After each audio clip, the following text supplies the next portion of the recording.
President ভবন থেকে মরহুম প্রেসিডেন্টের লাশ সংসদ ভবনে নেয়ার পথে রাস্তার দুধারে সেনা, নৌ ও বিমান বাহিনীর সদস্যরা অভিবাদন জানান।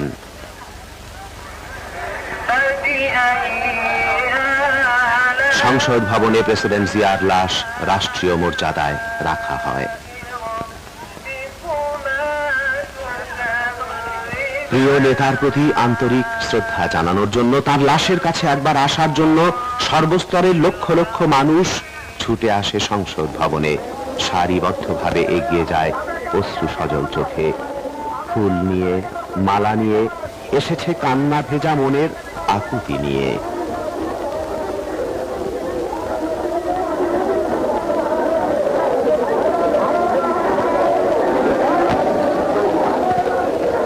জাতীয় পতাকায় আচ্ছাদিত মরহুম প্রেসিডেন্টের লাশ নামাজে জানাজার জন্য এক বিশাল সব মিছিল সহকারে মানিক মিয়া এভিনিউয়ে নিয়ে যাওয়া হয়।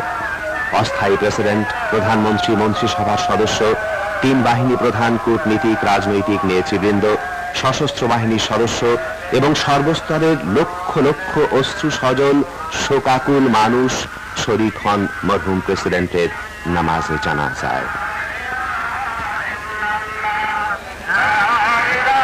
মিরপুর থেকে ফার্মগেট পর্যন্ত এবং আশেপাশের প্রতিটি সড়ক ও বাড়ির ছাদ সহ সমগ্র মানিক মিয়া এভিনিউ এক বিশাল জনসমুদ্রে পরিণত হয়।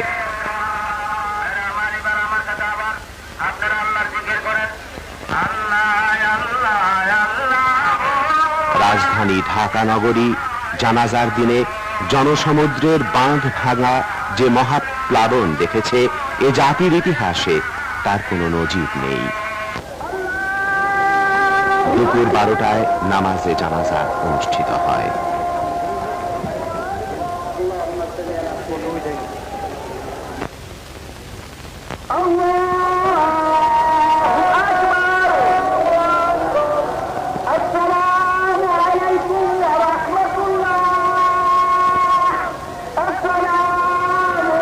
জানাজায় মরহুম প্রেসিডেন্টের রুহের মাগফিরাত এবং দেশের স্বাধীনতা, সার্বভৌমত্ব ও সংহতি রক্ষার জন্য সর্বশক্তিমান আল্লাহ তাআলার রহমত কামনা করে বিশেষ মুনাজাত করা হয়।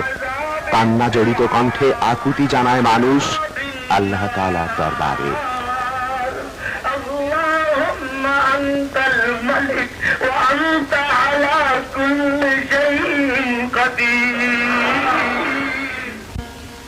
নামাজে জানাজার পর সশস্ত্র বাহিনীর ইউনিট জাতীয় পতাকা